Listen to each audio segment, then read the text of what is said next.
Welcome back to the deep dive. Today we're doing something a little different. Usually, we're looking at these huge historical movements or massive data Really sets. big, sprawling topics. Exactly. But today we are zooming way, way in. We're basically looking at a single sheet of papyrus. And it is a fascinating pivot Mm-hmm. because we're looking at what is, well, arguably one of the most explosive personal letters from the ancient world. It's barely a page long. I think it's 335 words in the original Greek. Just 335 words. Yeah. But our sources make this compelling case that it's an absolute masterclass in persuasion, diplomacy, and even social psychology. I was reading through the notes on this, and it really struck me. This isn't just a religious text. I mean, it is, of course, it's the Epistle to Philemon from the New Testament. Mm-hmm. But if you kind of strip away the context for a second, what you have is this. It's like a high-stakes hostage negotiation, a legal contract, and a lesson in emotional intelligence all rolled into one. That's a great way to frame it. It's a surviving artifact that shows us exactly how to deconstruct a power dynamic without, firing a single shot. It's about getting someone to do something incredibly difficult, not because they have to, but because they want to. Okay, so let's set the scene, because the context here is absolutely everything. We're in the 1st century Roman Empire. And at the center of it all is a life-or-death crisis for a man named Onesimus. Right. And the crisis is that he is a runaway slave. To really get the stakes, you have to understand that environment. In the Roman Empire, slaves weren't just workers. They were property, period. They had zero rights. So Onesimus has fled from his master, a man named Philemon. A wealthy man in Colossae, yes. And running away, it wasn't like ghosting an employer today. This was a capital offense. Incredibly dangerous. Oh, absolutely. If caught, Onesimus could be branded on the forehead with an F for fugitive. He could be tortured or even executed. The law was 100% on Philemon's side. And the sources suggest he might not have left empty-handed either. That's a key detail. It seems likely he stole money or goods, probably to fund his escape. So, in the eyes of the law, he's a fugitive and a thief. So he does what any fugitive would do. He runs to the biggest city he can find to get lost. He flees to Rome. Makes sense. Rome was massive, and maybe a third of its population were slaves. It was probably the best place to just disappear into the crowd. But he doesn't disappear. In this twist of what the text calls divine providence, he runs into the one person on earth who knows his master. He meets Paul. The Apostle Paul, who is, ironically, a prisoner himself at this time. He's under house arrest in Rome. So Onesimus meets him, and everything changes. Two things happen. First, Onesimus converts to Christianity. Yeah. Second, he goes from being this, useless runaway to a genuinely valuable helper for Paul in his imprisonment. Which creates this huge ethical dilemma for Paul, right? On one hand, he loves this guy. He even calls him my very heart. But on the other hand, he knows the law. He knows the social structure. He can't just harbor a fugitive slave forever. It's a major conflict. So Paul makes a decision that I think to modern ears just sounds baffling. He sends Onesimus back. Back into the lion's den. I mean, can you imagine being Onesimus on that journey, knowing your master has the legal right to kill you? Terrifying. But he's not going back empty-handed. He is carrying a letter. And that letter is the Epistle to Philemon. It's his shield. It's his only shield. Paul sends him back with this specific document to try and guarantee his safety. So our mission for this deep dive is to unpack exactly how this letter works. Because Paul isn't just asking for a favor. He is systematically, piece by piece, dismantling Philemon's ability to say no. It's like rhetorical jujitsu. So let's look at the players. We have Onesimus, the runaway, and Philemon is the target. The sources say he's wealthy, owns slaves, and hosts a church in his own home. Right. And there's a note in the source material I found interesting about the kind of slavery. It suggests it was maybe more like household servants in Victorian Britain than, say, the chattel slavery of the American South. I saw that, but we have to be really careful there. It doesn't mean it was pleasant. It's not Downton Abbey. Oh, absolutely not. It's a distinction of function, not of freedom. The master still had total, absolute authority. Yeah. Philemon could legally do whatever he wanted to Onesimus. Yeah. But Philemon has a weak spot.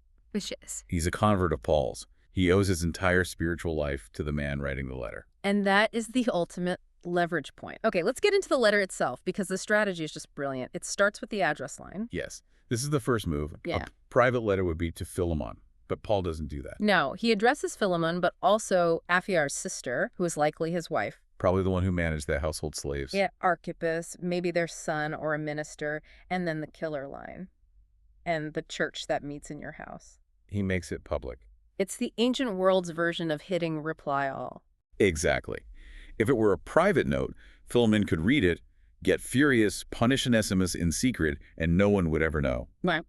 But by addressing the entire congregation, Paul ensures the letter is read aloud. Philemon has to make his decision in front of everyone. He has to live up to his public reputation as a Christian leader. It removes any option for a private grudge. And speaking of reputation, that leads right into the next move, what the sources call the compliment sandwich, verses 4 through 7. Oh yeah, he really lays it on thick here. He starts with thanksgiving, saying, I hear of your love and faith toward all the saints. He praises him for refreshing the hearts of others. It's classic psychology. By praising Philemon's character before making the big ask, Paul is setting a standard. He's saying, Philemon, everyone knows you're a loving and generous guy, so I'm sure you'll be loving and generous in this next situation. It makes it incredibly awkward for him to be cruel. If he punishes Onesimus now, he's not just being harsh, he's proving Paul wrong and ruining his own brand in front of the whole church. Precisely. And he even adds a little prayer, saying he hopes Philemon's faith will lead him to a deeper understanding of every blessing. And then, oops, here comes the test of that very faith knocking on his door. The trap is perfectly set. Now comes the pivot, verses 8 to 11. The tone shifts from praise to direct persuasion. And Paul starts by acknowledging his own authority. He says, I have enough confidence to command you to do what is proper. Which he does. He's an apostle. In the church hierarchy, he outranks Philemon. He could just pull rank. He could, but he immediately says he'd rather appeal to you on the basis of love. He wants Philemon to choose to do the right thing, not be forced into it. If he's forced, he might obey, but he'll be resentful. If he chooses it, the reconciliation is real. But he doesn't just rely on goodwill. He drops in a little bit of emotional leverage, too. He calls himself an old man and now also a prisoner. The sympathy card. Yeah. The notes say he was probably in his mid-50s, which was considered old back then. So you have this elderly, imprisoned mentor figure asking you for a favor. It's hard to say no to that. And then finally, he names him Onesimus. This is where the source material points out some really clever wordplay. Oh, this is great. The name Onesimus literally means useful in Greek, a very common slave name. So look what Paul does in verse 11. He says, Onesimus was formerly useless to you, but now he is useful to both of us. He's making a pun on his name. He is. He's acknowledging the past. Yes, he was useless when he ran away, but he's reframing the present. He's saying this man is finally living up to his name. He's been transformed. So the ask is to take him back, but not just as a slave. And this is the core argument, the most radical part of the whole letter. This is the ontological shift, verses 15 and 16. Paul suggests perhaps the reason he was separated from you for a little while was that you might have him back forever. Forever. Not just for his lifetime. He's changing the whole framework. Exactly. He's moving it from a temporary master-slave relationship to an eternal spiritual one. And then he says it plainly. Receive him no longer as a slave, but more than a slave, as dear brother. That's the bombshell. He doesn't explicitly say free him, which, frustrates some modern readers who want this clear abolitionist statement. Right. He doesn't command emancipation. But what he is doing is arguably more profound. He's asking Philemon to treat Onesimus as a beloved brother. And if you do that, if you eat with him, love him, treat him as family, the entire institution of slavery just dissolves from the inside out. You can't own a brother. It's changing the heart, not just the legal status. It forces Philemon to see the human, not the property. It completely rehumanizes him. Okay, but there's still the practical problem, the money. Onesimus probably stole something. Philemon is a wealthy man. He cares about his accounts. Who pays for the damages? And this is where Paul pulls out his wallet, verses 17 to 19. First he says, if you consider me a partner, welcome him as you would welcome me. The status swap. Treat the runaway slave like you'd treat the Apostle Paul. Then he gets to the money. If he has done you any wrong or owes you anything, charge it to me. Put it on my tab. Basically. And the text suggests Paul literally grabs the pen from his scribe here. He writes, I, Paul, am writing this with my own hand. I will pay back. This is his signature. It's a legally binding promissory note. The source material calls this imputation. Can you unpack that? Sure. Imputation is just a term for transferring a debt from one person's account to another's. In Christian theology, it's the idea that Christ takes on the debt of human sin. Here, Paul is acting it out in a really practical financial way. He's stepping in between the offender and the offended and saying, I'll take the hit, I'll pay the cost to make reconciliation possible. He's putting his money where his mouth is. It's easy to say forgive him. It's another thing entirely to say I'll pay for what he stole. It completely removes Philemon's financial objection. Yeah. He literally cannot lose. He either gets his money back from Paul or he gets a brother. But Paul isn't finished. Just after he offers to pay the debt, he drops the ultimate guilt trip. Oh, this is the masterstroke, the gentle reminder. In the same breath, he says, I will repay it, and then adds, not to mention that you owe me your very self. Wow. That's devastating. That is the mic drop. It is. It just cancels the whole debate. Paul is saying, sure, Onesimus might owe you a few hundred denarii for some stolen goods, but Philemon, you owe me your eternal soul. Financial debt is it's nothing compared to the spiritual debt. He makes the money totally irrelevant without ever saying it's relevant. And he follows it right up. Yes, brother, let me have some benefit from you. Refresh my heart. And benefit there, that's another play on the name Onesimus, on useful, right? It is. He's tying it all together. He's saying, now you be useful to me. Refresh my heart. Which is exactly what he praised Philemon for doing for others at the beginning of the letter. He's calling him to live up to his own reputation. The pressure is just immense. It's so polite, but there is no way out for Philemon. And just in case, Paul adds one more thing in verse 21. Confident of your obedience, I write to you, knowing that you will do even more than I ask. Even more than I ask. That's got to be a hint at full freedom, at emancipation. It's almost certainly a hint.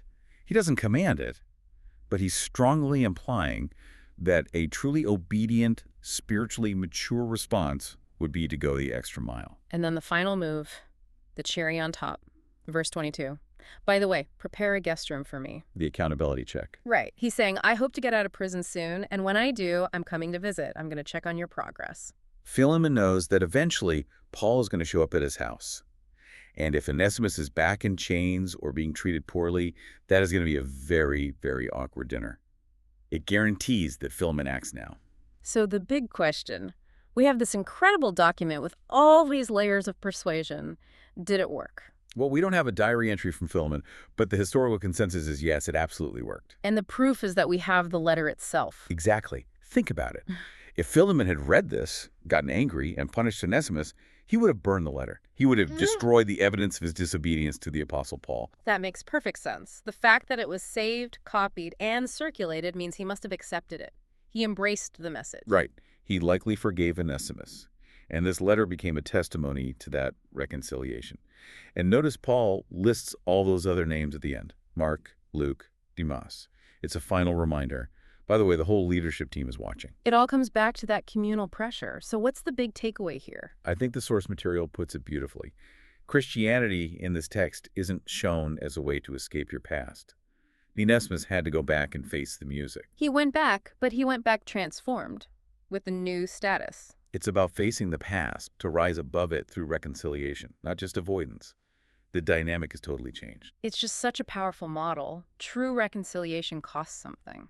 For Onesimus, it was his pride. For Paul, it was his money. And for Philemon, it was his power and his right to be angry. Everyone had to give something up to gain a brother. So here's a final thought to leave you with. We talk a lot about forgiveness, but we usually think of it as something we grant after the other person has paid their debt or apologized sufficiently. Paul models something different. He pays the debt himself to make peace possible. He absorbs the cost. So the question to think about is this.